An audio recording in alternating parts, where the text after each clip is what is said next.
And so page 1 of the Bible, just the first 4 words, in the beginning, God. And so in the beginning, before there was anything, back in the day, long time ago. And then it says in the beginning, so when was this? A long time ago, and it was God. And at this point, we don't know anything about God. We don't know who He is or what He's like or anything. We just know that in the beginning, there was a God, and we don't know anything about Him, but there was just God. And here's the next thing it said, the 5th word of the whole Bible. It says God created. In the beginning, God created. And so the very first thing we see in the Bible, before we read about anything, is God working. The Bible, Tim Keller says, the Bible starts talking about work as soon as it begins talking about anything. Because work, and work is just right there on page 1. You have this image of God as a creator, and He creates, this perfect paradise called the Garden of Eden, and this is God's perfect world God created. If you're a Bible person and you kept reading, eventually you would get to the New Testament. So the Bible's divided into Old and New Testament. In the New Testament, you read the story of Jesus. And again, even if you're not a Christian, or you've at least heard of Jesus, because He was at very least a historical figure that you've heard about. And so Jesus shows up, and the story goes is that Jesus was born in the town of Nazareth to parents, to an earthly dad who was a carpenter. And so here for Jesus, for God in the Old Testament, you see Him as a creator planting a garden. In the New Testament, you see Jesus in the home of a carpenter, growing up and spending the first 30 years of His life just working with His hands. Jesus spent more time building furniture than He did walking on water or raising people from the dead or turning water into wine. That Jesus had a job, and He worked with His hands, and somehow that wasn't beneath Him. And the majority of His life, 10 times more time of His life, was spent not teaching and preaching and doing the spiritual work. It was just doing a job. And so all throughout the Bible, from the Old Testament to the New Testament, you have this idea of work, and it runs throughout the pages of the Bible. God is a creator. Jesus was a carpenter, and then He would go and become a teacher. And of course, I believe He's much more than that, but that's how He started. And so God creates all of this, and He puts it all on the plate. And here's what's interesting. We tend to think of work as punishment, or work came after the fall or after sin. But when God created the Garden of Eden, He put Adam and Eve in the garden, and He gave Adam job. And so before there was sin, before there was evil, before there was a little serpent that slithered in, there was work. And so God's perfect world needed work. God created the world in order to need work. And He put Adam into the garden, and He said, Adam, you've got a couple jobs. First job, name all these animals. Second job, take care of the garden that I planted. And so God gives Adam a job before, this has nothing to do with sin. This has nothing to do with punishment. God's perfect world needed work. God created it. He set it in motion. He said, here, take care of it. And so that's a revolutionary thought for me when I think about, work is not some byproduct of punishment. Work is not just a financial transaction. Work is not, just a way to make money or pay the bills. But work is something that God gives us in order to kind of complete what He set into motion. And so I wanted to just share with you 4 reasons I think we work. Because a lot of us, to be honest, maybe you're a doctor or a teacher and you have this great job where you get to help people, but others of us are accountants and consultants and teachers, and and we analyze spreadsheets, or I sell insurance, or I work on cars, I grow, I'm a farmer. I mean, we have these jobs that don't always seem very spiritual. And so how are we supposed to reconcile the fact that God gives us these jobs, but yet we have these jobs that don't fulfill us? We don't really enjoy doing them. And I just want to share with you 4 reasons why I think we work. Number 1 is we work to reflect the image of God. So in Genesis, on page 1 still, just a few verses later, it says, so God created man in His own image. God created man in His own image. In the image of God, He created them. Male and female, He created them. Now this is different from the animals. He didn't create the animals in His image, but He created people in His image. And the image of God is something that theologians and people much smarter than I have wrestled through. But I think of the image of God a little bit like I think of a template. And on my computer I have a template. If I'm going to send a newsletter, if I'm going to write something, I have a template where the font is already predetermined and where the margins are already predetermined, and there's already some decisions being made. The color scheme is already there. And it's a template. And when God made us, He made us in His template, in His image. And so when we work, when we accomplish things, when we do things, what we're doing is we're really reflecting the image of God. And so I have 3 kids, and when my kids express creativity, the reason that they're creative is because God is creative. When we make wise choices, it's because God is wise. When we love our neighbor, it's because God is love. And so God hardwired into us some of this DNA that reflects His nature, His character, and His image. And so when we work, we're not just doing a job. We're not just making a paycheck. We're not just moving something from here to there. We are actually reflecting the image and the character of God. And that's a massive philosophical thing. Number 2 is we work to worship. We work to worship. We have this compartmentalized idea of life, right? And so we may work. And Monday through Friday we work. We work from 8 to 5 or from 9 to 6, or we have these work hours. But then when we get home, we're off of work. We're off of work, and so it's family time. And then we have the weekend, and so we say, all right, well, Saturday, is the weekend, and I'm not doing work. I'm not going to office. I'm not going to shop. I'm not going to classroom. It's Saturday. I'm in the South, and so Saturday in the South is for college football, and so I blocked off time for that. I've blocked off that time. That's Saturday time. And then Sunday, we may, if we're really spiritual, we may say, all right, God, I'll give you 2 hours. I got 2 hours on Sunday. I'm going to go to church and go there and listen and endure, and then go home. And I blocked off that time for church, and then I'm taking a nap, and then we block off and we segment our time. We do that even with our year. We work. But no, this is spring break, doing vacation time, and so I'm segmenting out. But for the ancient Hebrews, and so the Old Testament kind of is the story of God's people, the Israelites, or the ancient Hebrews, they didn't have the same degree of separation that we have in our life. And so in Genesis chapter 2, we read about this job that Adam got. 2 verse 15, it says, the Lord took the man and put him in the Garden of Eden to work it and keep it. And so here it is again, before the fall, God's saying, hey, Adam, you're in the garden I made. You work it, you keep it. In the King James it says to cultivate it.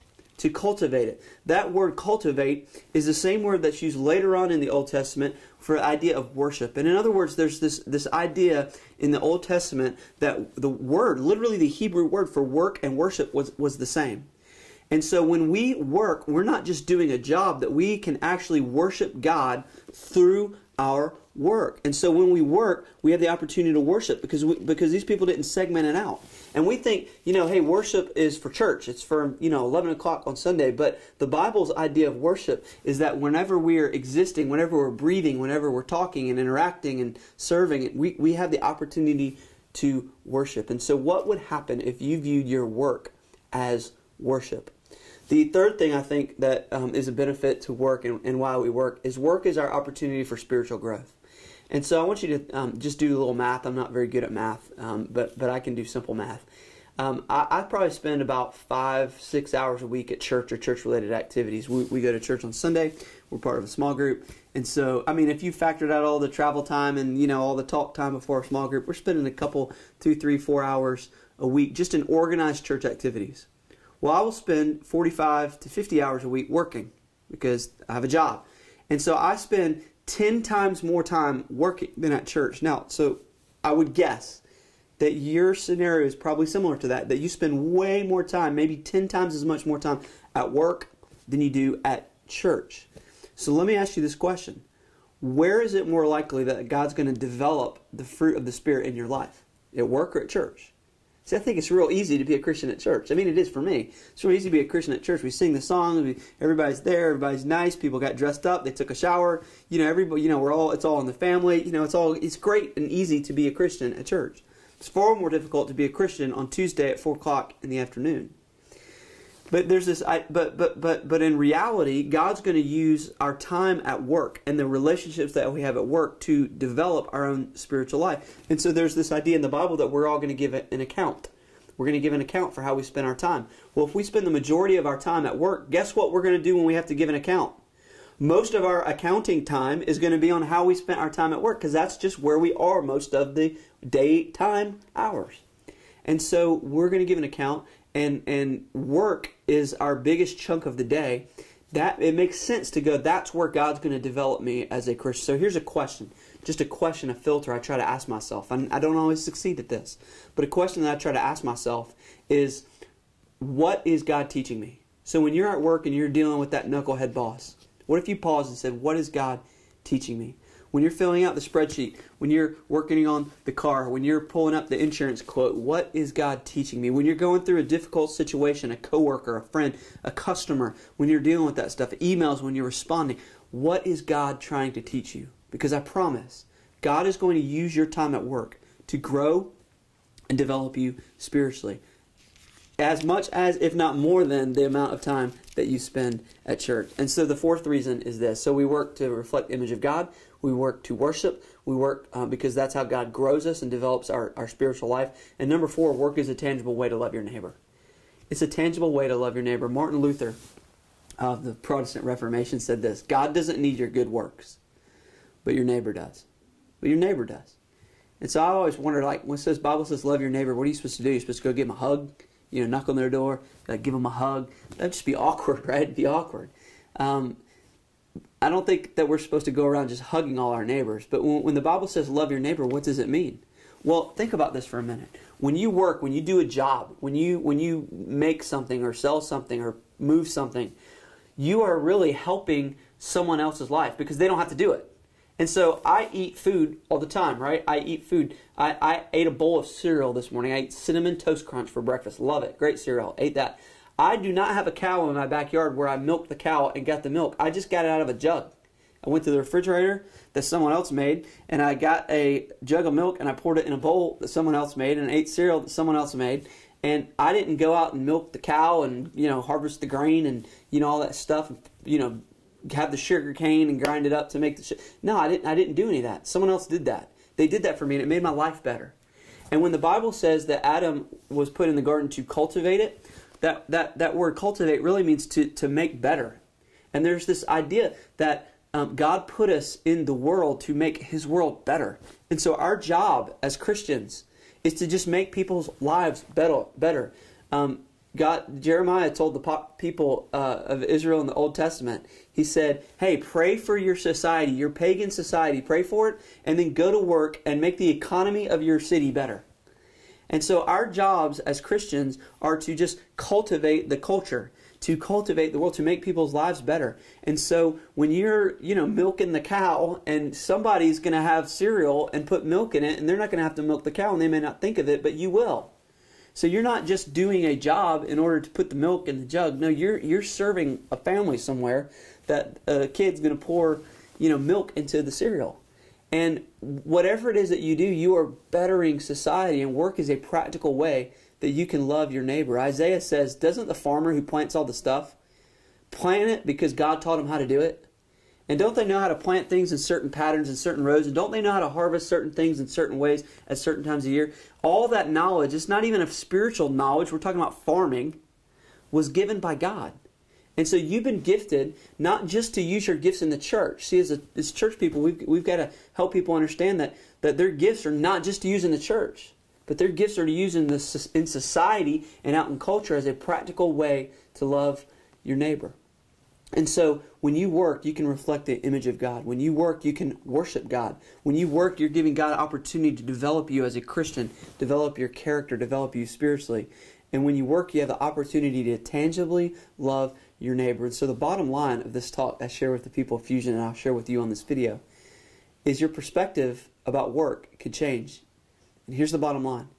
Go to work with God in mind. No matter what you do or where you do it, when you're driving there and you're sitting there with your desk, at the shop, at the class, wherever you are, if you go to work with God in mind, it will dramatically alter your perspective. And work will not just be this economic exchange by which you do a task to get some money to pay for some stuff.